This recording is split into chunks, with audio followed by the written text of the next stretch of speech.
Hello, folks, and welcome to this special edition of Decision 2016 Digest. I'm your host, Scott Jones. October 20th, 2016, the channel where we bring you election, policy, and politics headlines in 15 minutes or less. A little bit longer video today. We're going to do what we did a couple of weeks ago and bring you my colleagues from the Gang of 405 at my home radio station, the 405 Radio Los Angeles, and our post-debate special show immediately after the debate.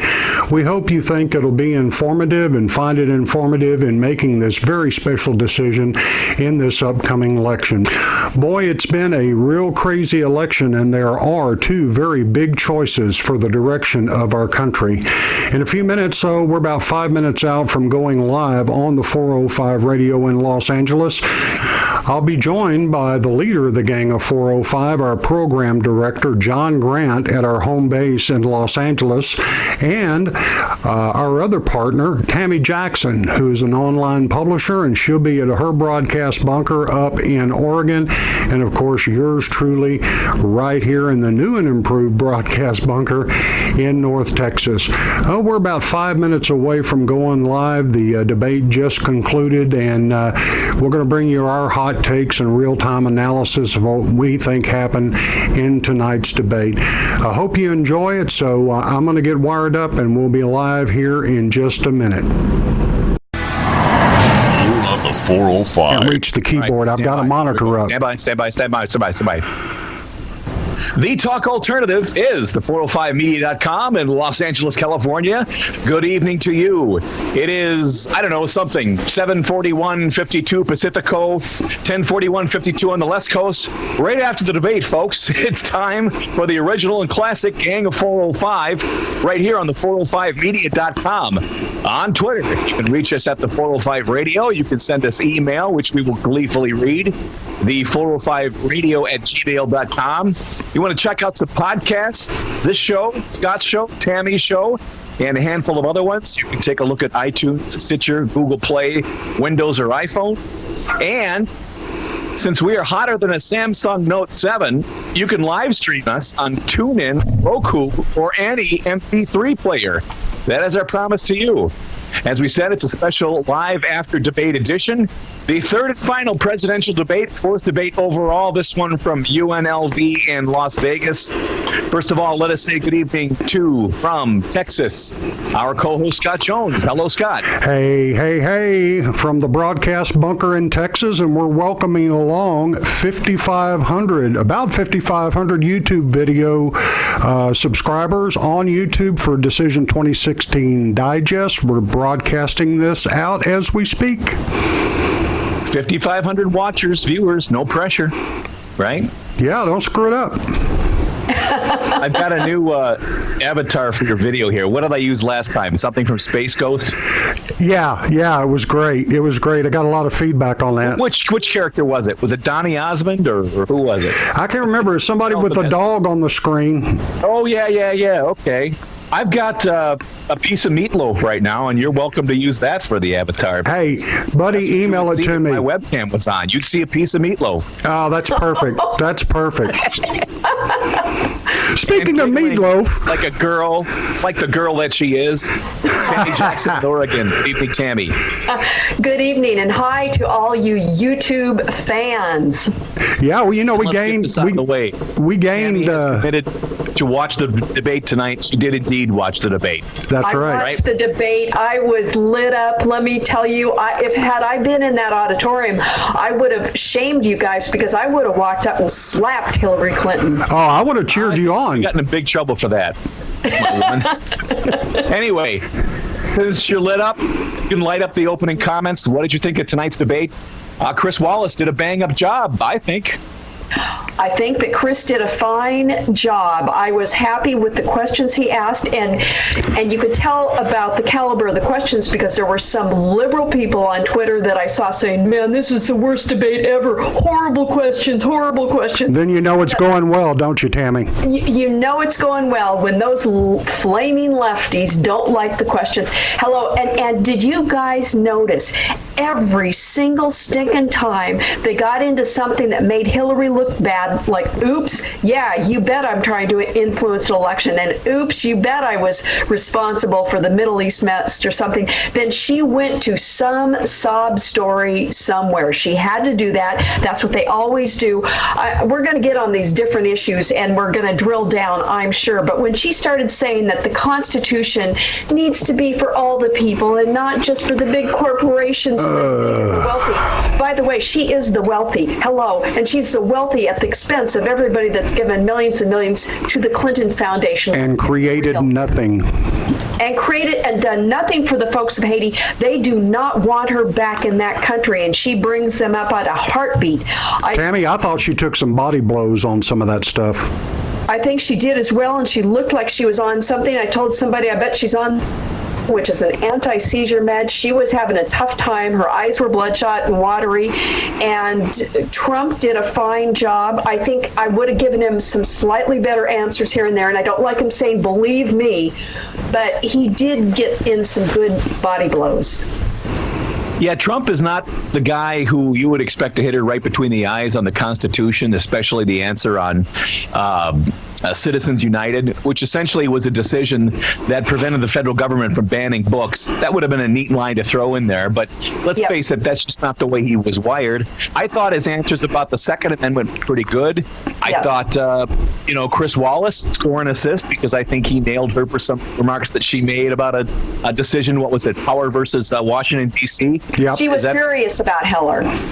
I'm sorry. Heller. Right. Yeah, at the time, she was furious about Heller. And what I would have told Trump to say, which is what I said in my speech on the Capitol, is that she was all for the Australian program that confiscated 1 million firearms from private citizens. She said, we need to do that in the United States. She has said that time and time again. During Bubba's administration, she was all for gun control. She was talking about assault weapons way back then in the 90s. She's more liberal now, and she was furious at the Heller decision. She said the Supreme Court got it wrong. She flagrantly lied on that stage about that and a lot of other things.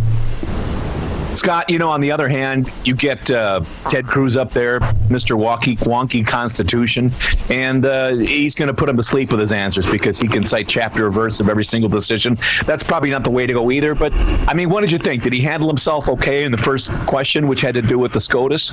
Yeah, I think it was fine. A couple of observations. On Chris Wallace, I agree. Out of all three debates, I think he was the best moderator, and I'm not just saying that because I'm biased in favor of Fox News. I really do think the questions, the quality of the questions and the topics. They were substantive. They were substantive. He did, he threw both of them kind of the tabloid stuff, one each, but he really stayed to substance. I disagree with Tammy just a titch on his personal performance because... What? A titch? A titch. What's a titch? Hold your fingers apart and show just me. a little bit. A titch is about that big. Camera, because you're on YouTube. See, I'm doing this on camera. And what you don't know, and I don't know if you saw it, Tammy, I tweeted out earlier that I was going to do my analysis and interpretive dance, and while both of you were talking, I was doing some really ridiculous dances on camera. You'll see it when it goes on YouTube. He's taken dance lessons from half-cousin Malik. That's right. In Texas... Give him the white boy rhythm. In Texas, you know what you call a cousin that can't run as fast as you, right? What? What? Honey. Anyway, let me be serious for just a second.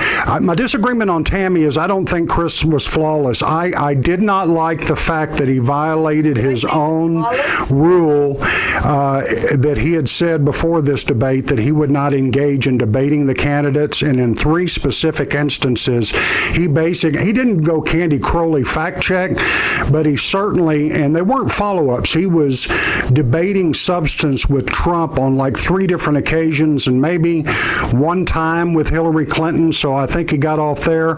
And then I'll conclude my thought with this. I think Trump did well. I kind of wonder if my 16 emails and 3 phone call messages I left at Trump Tower took because he talked about throwing gays off of buildings and connected it finally to the money they took from Saudi Arabia. Don't leave that out. He was very graphic and very detailed, and I think very helpful to the uninformed young viewer as to what exactly those entail. Yeah, I wish he'd talked about infanticide more, and but he is who he is, okay? But let me close my thought this way. I thought he had a best performance out of the 3 debates, and my only hesitation, guys, on the Trump part of it, is it too little too late? Yeah. And I'll tell But I thought she looked horrible. I thought she looked bad. I thought, Although she did score some points, Tammy, if we're being honest, she scored some points on him.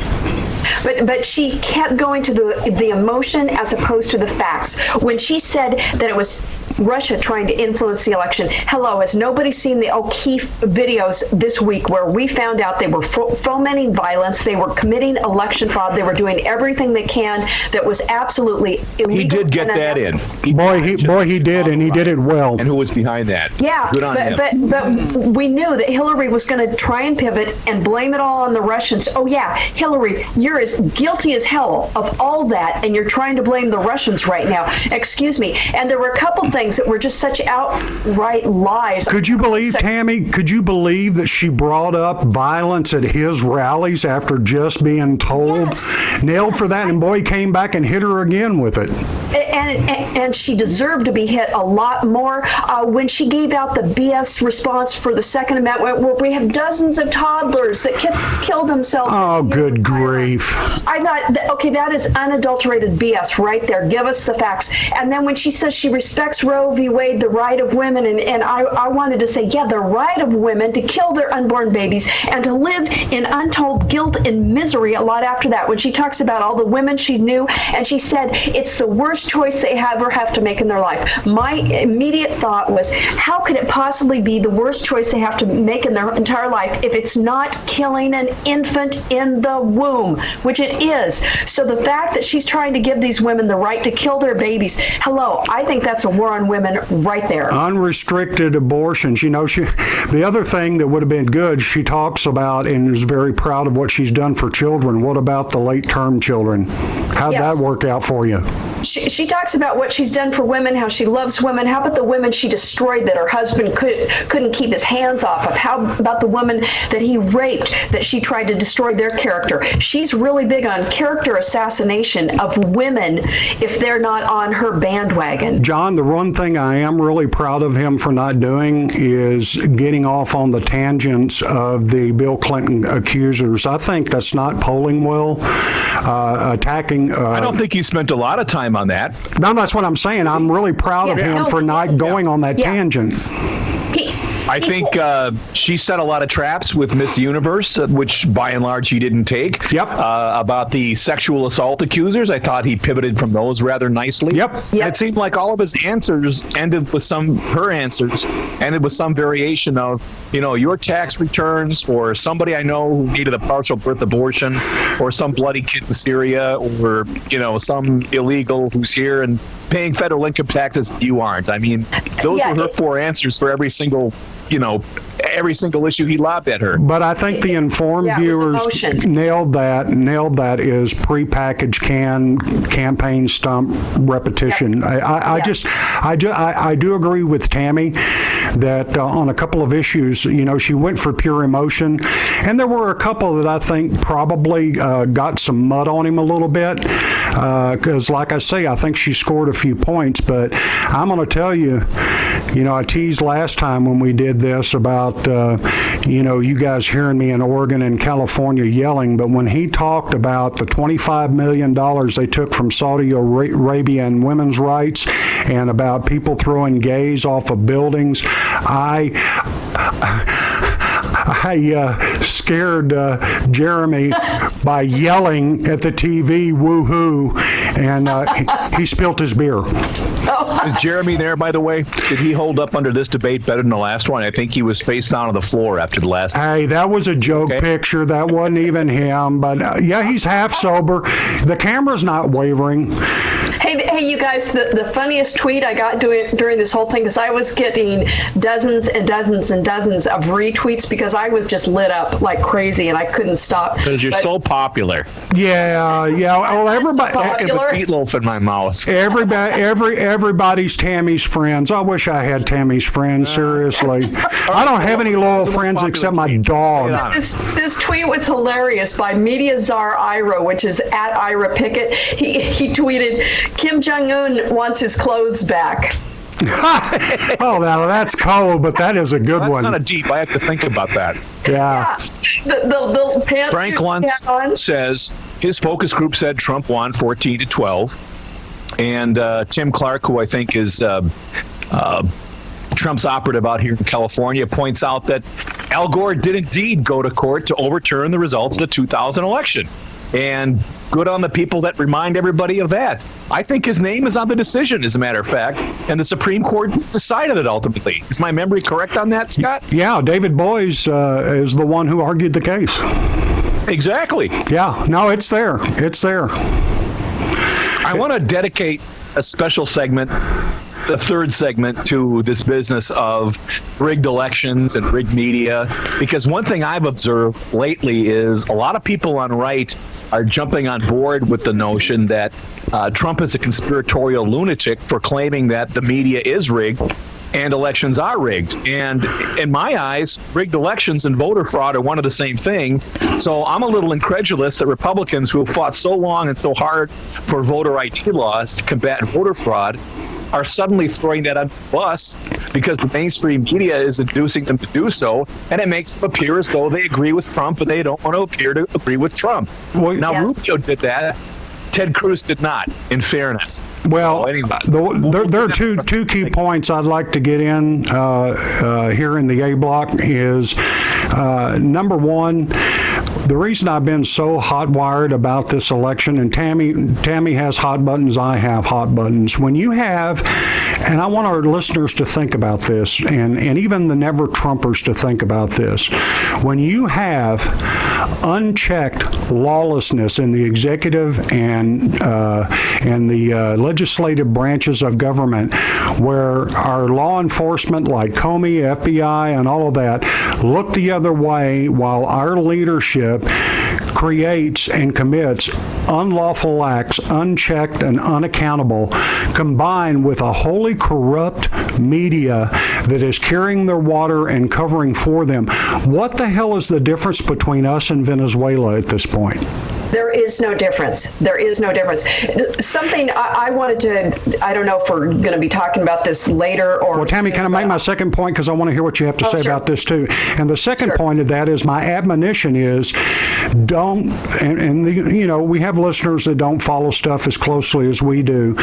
Don't buy the mainstream media bullshit, and do not allow the mainstream media to make up your mind in this election. Go and seek the answers yourself, because they are wholesale corrupt at this point in time. I'm sorry, Tammy, go on. No, I agree with you. I agree with you. There are a few honest journalists out there, but their numbers are declining. WikiLeaks is doing their job, Tammy. They're pretty much an endangered species anymore. But WikiLeaks is doing the job that they should be, and WikiLeaks is a nefarious organization, but they're doing a better job of informing the American people about the real Hillary Clinton and what's going on than our own mainstream media. And if that doesn't change, folks, we're lost. Yes, I agree with you 100% on that.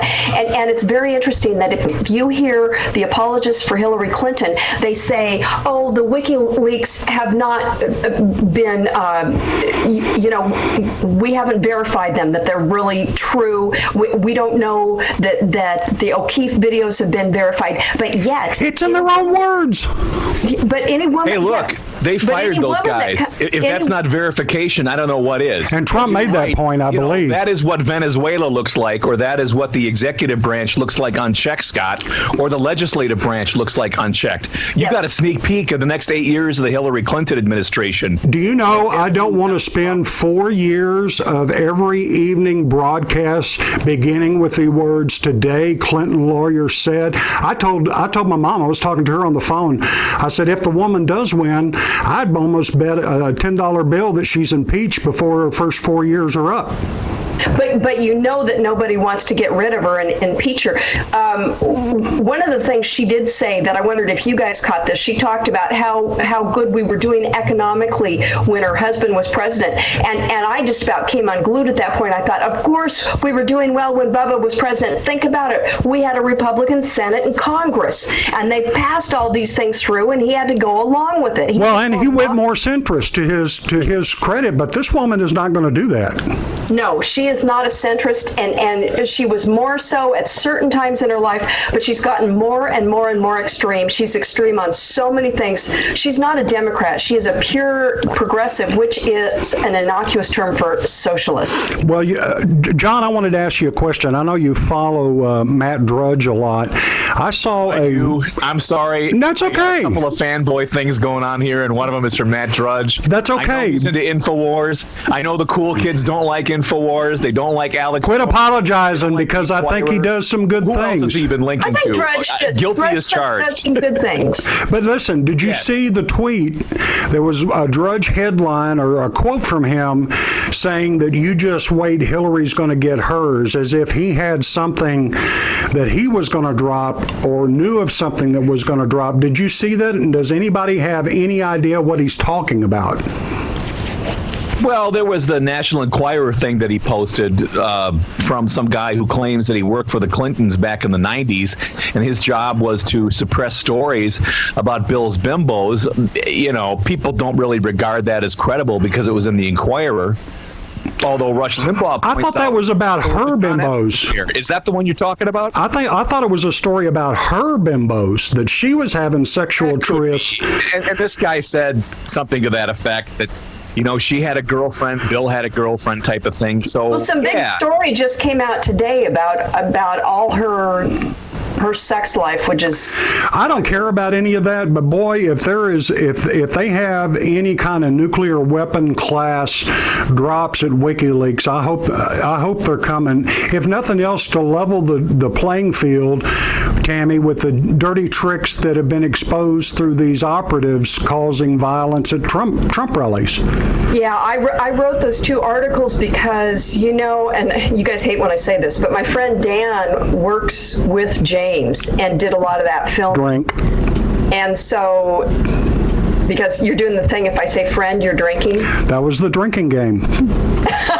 But I'm drinking iced tea, so it's not even fun. Teasing you in a most affectionate way. Of course we are. A good friend. An acquaintance of mine that happens to work with James O'Keefe gave me a... Dan who? What's Dan's last name? Because nobody listening knows who Dan is. We know who James O'Keefe. Dan Sandini. He did the video for Breitbart. And he's doing video for... I'm not throwing shade at Dan Sandini. It's just, you know, not all of us know him by the first name. So yes, I know what you're saying. But he called me over the weekend and said something really big is coming on Monday morning. Be prepared to write something. So I was all ready to write at about 6 a.m. And then also on Tuesday, the same thing. As a matter of fact, you know, we talked quite a bit, and I knew what I wanted to go after. So on Tuesday, I just didn't do the second video deal. I did the whole thing with Bob Kramer and his wife, Jan Schakowsky, up in Illinois, and their dirty laundry list of what they've done. He's an indicted felon that served time in prison, and he was the one that resigned from Democracy Partners, his organization. Today, he was the one that ruled that whole undercover dirty tricks scheme for the Clinton campaign, and he resigned today and tried to back away from it all. But I wrote the story and connected the dots about all that, and then it came out on a lot of other reports today, and then he resigned. But don't you think that's water over the dam? Because the damage has been done as far as that's concerned? Because the effect of Creamer's work is he was able to interrupt or prevent a Trump rally from ever happening in Chicago Yes. by the use of paid thugs on the streets. Yes. He was able to portray Trump at that time as someone who induces violence, which was readily accepted by the mainstream media, and it was also accepted by a lot of people on the right. I think this was still the primaries, if I recall. It kept Trump out of doing any rallies whatsoever in urban areas, inner cities or downtowns, because nobody would touch him if he came down there. And I think a lot of suburban areas, a lot of outlying areas, they also looked at the security that it was going to take to deal with Trump and his rallies. They said, we want nothing to do with this. And this was Arizona, where they blocked the street. This was totally concocted by the Democrats. And I would argue that it worked. And I would argue that part of the reason why, Trump is playing catch up like he is because he was cast as this, trigger-happy, violence-inducing, guy who showed up at a rally and had all these people ready to start fights, and it was fake, 100% of it. Well, I will say this, John. I will say that the people who watched tonight, and hopefully it was, north of 70 million, let's say, they have no way to track online, but I do think that this O'Keefe thing is a very, very credible counter-argument and inoculates him on that thing with regard to his rallies. I think people suspected it. There were some talking heads on Fox News. I think it was Brit Hume or somebody. Even there was a Democrat that they have on Fox News who said when they saw the Chicago thing, generally dismissive of Trump's claims that the election could be rigged and that the media is rigged. Am I remembering that correctly? Yeah, but my point is that they were saying that they watched the Chicago event at the time, and even their Democrat pundits said those are paid thugs. Yes, and I'll tell you something. I knew some people, I won't say if they were friends or not, that went to a number... Oh, come on, I need another drink. Went to these rallies and told me and told my other friends that I do have that Trump was not violent, that the people inside were not violent, that the people outside were. I also know people who were working security detail that said these people were paid. We knew they were paid to be there and to foment violence, but somehow we couldn't get it out there yet. So I am very, very happy that James O'Keefe and his team did this. I think the smoking gun part of it, guys, is there was some memo in the Podesta mess that Robbie Mook, her campaign manager, that's the only tie to the campaign so far that I'm aware of. Bird dogging in the that he authorized the quote bird dogging of Trump at these rallies, and that gets really, really close and really dangerous territory, if you ask me. And we gotta know, the three of us, come on, Hillary knew this was going on, and I really, really believe that the only thing Hillary thinks is evil is not winning, period. Everything else is on the table. And I think she wouldn't hesitate to have one single thing done that would help her win. Yeah, on the other hand, I think the Podesta stuff is kind of boring. I think those are some uncomfortable quotes maybe for her or some donors or some campaign people. But it's really, I don't think, going to result in a sea change as far as the election is concerned. Now, if Assange is sitting on something else that we haven't seen yet, and I don't know how he's going to leak it if he's stuck in that embassy without an internet. And by the way, thumb drive. He can get it out on a thumb drive. How does this master espionage guy wind up at the mercy of the Ecuadorian embassy's Wi-Fi and got no other way to get this stuff out? If that's true, and I hope it's not, he's not the international actor that he claims to be. Well, that's another story. Well, if there's a bomb to drop there, certainly he's got a backup plan. I would think he's got a copy of it with somebody on the outside, I would hope. Surely he's not the only one with access to their servers, John. And even the most brilliant guy at hacking in the world is still subject to the infrastructure that they've got in place. So you can do only so much, but you've got to have I'm surprised it took the U.S. government this long to lean on Ecuador to cut him off. That's the other thing that surprises me. Right. Why they waited. It's a good thing he's in Ecuador, though, because I think if he was in the United States and the He's actually in Great Britain. He's in London. He is in the Ecuadorian embassy in London. in London. I was going to say if he was here, Yeah, he I think sticks his head out the balcony every once in a while, but he stopped doing that because I think he's of the belief he's going to be assassinated, and he may be right to suspect that. So. Well, oh yeah, come on, it's the Clintons. Well, you remember old Bob Beckel? You remember old Bob Beckel from the Five, who's over there half on drugs on MSNBC or CNN? He actually said Bob Beckel. he actually said, and I quote, "They ought to shoot the son of a bitch." End quote. Oh my word. He said it. Apparently, Pamela Anderson of Baywatch fame took him some food over the weekend, which, if I'm him, I mean, Pamela Anderson is still quite attractive, but unless he knows her very well, do you trust a plate of food coming from her? Especially if you know what you know about the people who want to get rid of you. And then all of a sudden the guy goes dark, and then all of a sudden all these rumors started flying about him being dead. Remember that? Oh yeah. Oh yeah. Well, I'm telling you right now, I would not be surprised if there were wet works flying around, but I got to tell you. Yeah, Wetworks was in a Podesta email. So Yeah. Well, the thing is, though, John, that about his emails being boring and inconsequential. The thing is, John, is there's been so much exposed so far. I would think it'd be really risky for them to do something stupid like that. But I mean, weirder things have happened.